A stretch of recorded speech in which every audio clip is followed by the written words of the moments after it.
Alright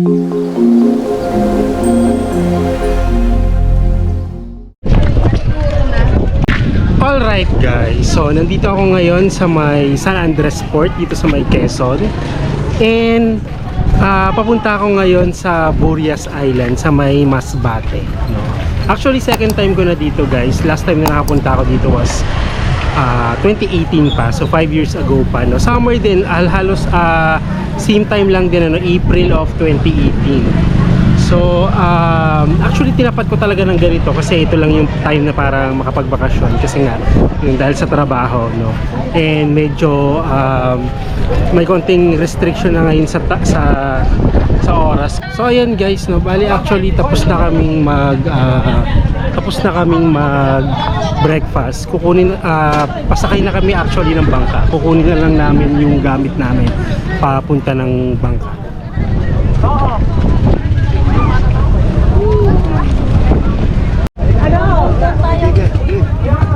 Lipat nyo nga na yung tali doon sa kabilang yun.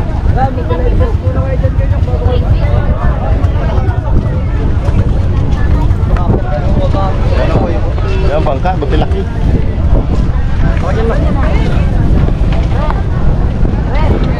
Yung dito po nakasakay, sakay na po. Kanya po sir. Sige po, no?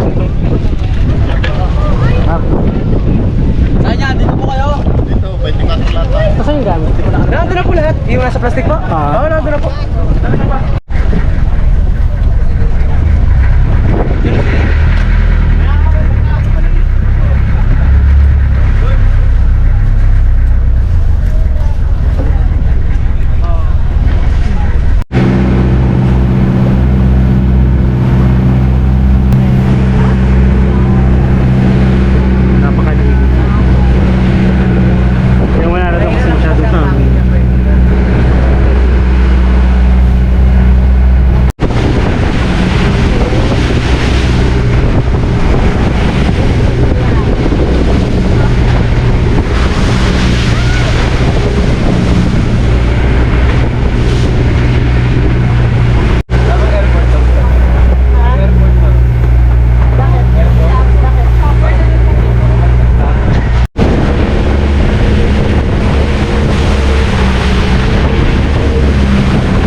Alright guys, so first stop namin is itong Animasola, no?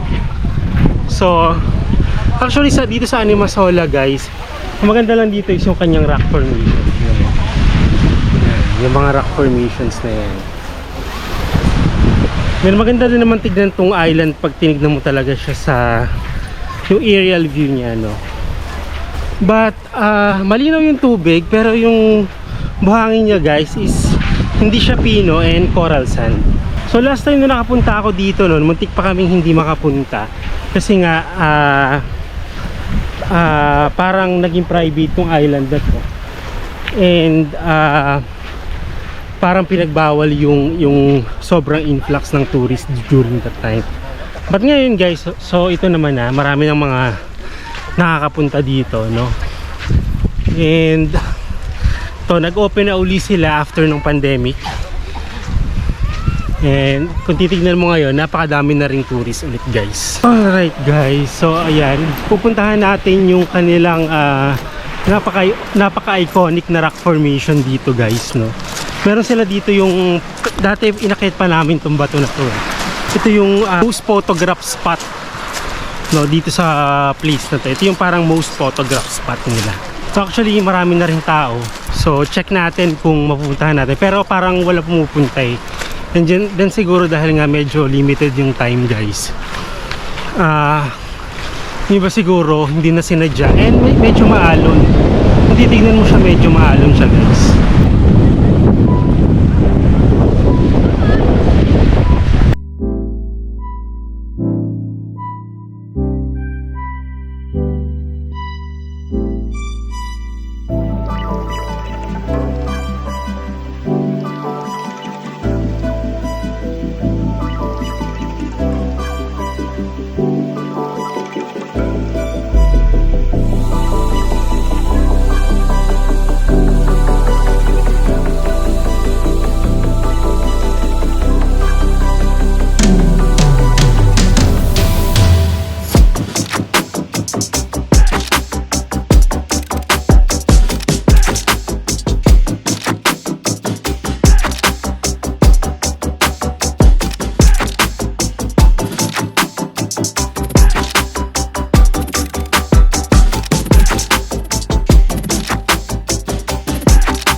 Alright guys, so ayan, pabalik na kami ngayon, papunta dun sa bangka.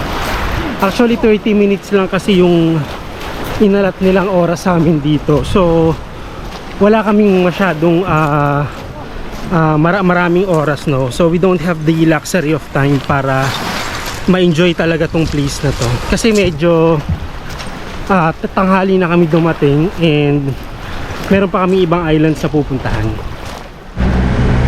Nakakatakot ang mga alon.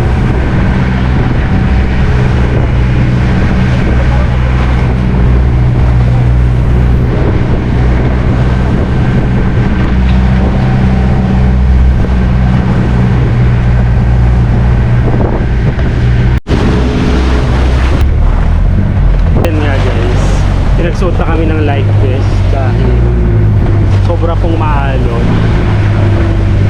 Tumatabingi na yung bangka sa lakas ng alon.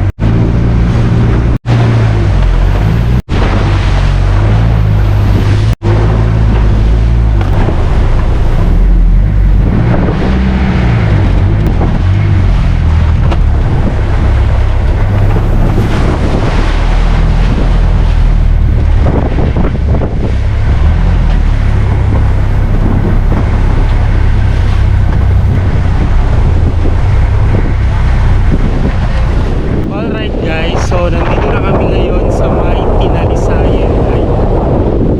So actually guys, kanina nung pupunta namin dito, sobrang maalon. At ngayon mas mararamdaman mo sobrang mahangin siya. So sana magpalipad dito, kaya lang hindi ko alam kung being successful. Kasi kanina dun sa may Animasola pala, pag masyadong mataas, nag-warning na siya na strong wind warning na siya. Makapagpalipad ako ng drone dito para makita nyo yung parang aerial overview niya. Kasi sobrang ganda nitong island. Alright guys, so last time guys nung pumunta ako, unang beses na nakapunta ako. Actually hindi dito yung sand. Parang ano lang guys, manipis na sand lang. So yung pinagits ko sa pinaka-island na. Yung part na to is ano siya, covered pa siya ng tubig, may manipis lang. Pero ang gandang tignan nun guys, as compare niya yun.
Alright guys, so yan, nakapagpalipad naman ako ng drone.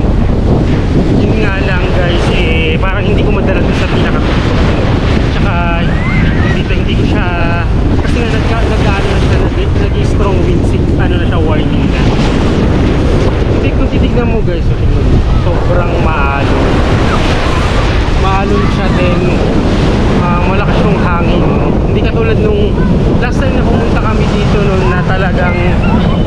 napakainit tapos wala masyadong hangin. Ngayon ito nagkaroon siya ng parang sabi ata nila is may low pressure area. Pero mainit naman yung maganda naman yung panahon. Except sa maalon lang ang dagat tsaka sobrang mahal. Alright guys, so let's try na explore yung lugar.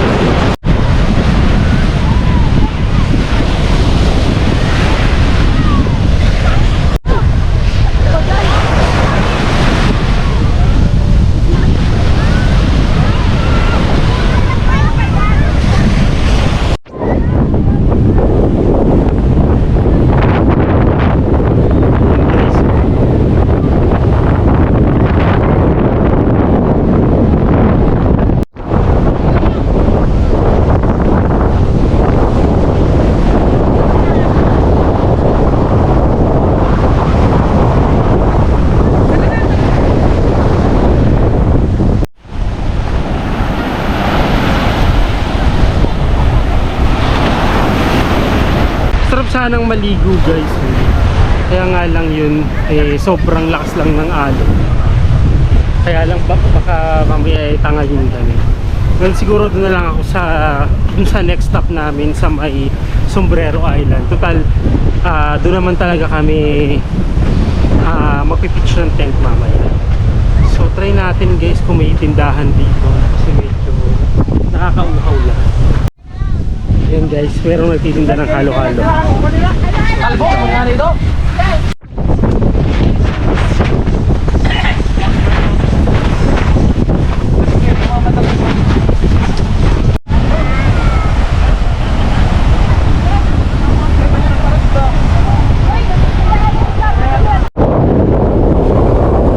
Alright guys, so ayan, palis na kami dito sa may Pinalisayan.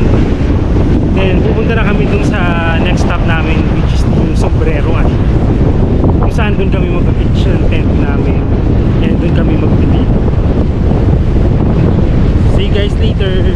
Alright guys, so nandito na kami sa may Sombrero Island. So ayan, and as you can see, nakapag-pitch na rin ako ng tent ko. Pagdating namin guys, sobrang pagod na pagod ako. Parang yung ilang oras namin dun kanina talagang ramdam ko yung pagod pagdating dito. So ayan, although busog naman ako, pero yun nga lang, medyo pagod lang talaga. And parang gusto ko lang muna umupo and magpahinga. Di ba mamaya magdi-dinner kami, then mamaya na lang din siguro ako maliligo. So ngayon guys, since plano kong magpalipad ng drone para makuhanan ko tong buong place na to. So hopefully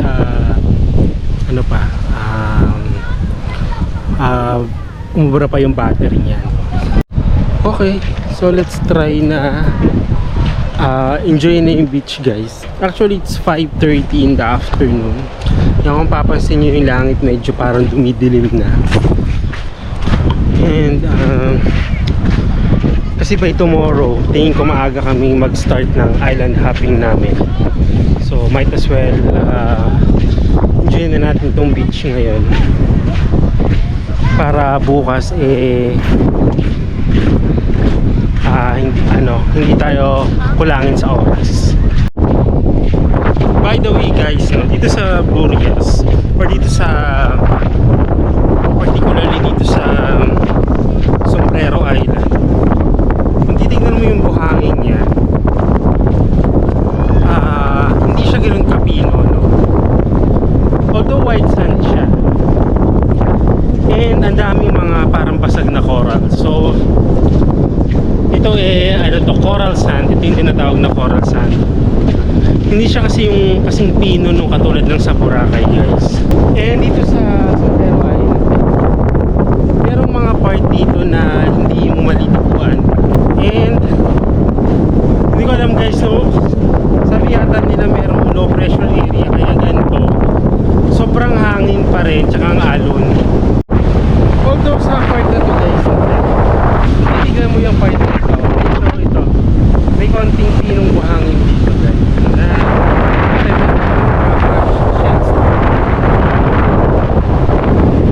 Kung titignan mo yung buhangin niya, medyo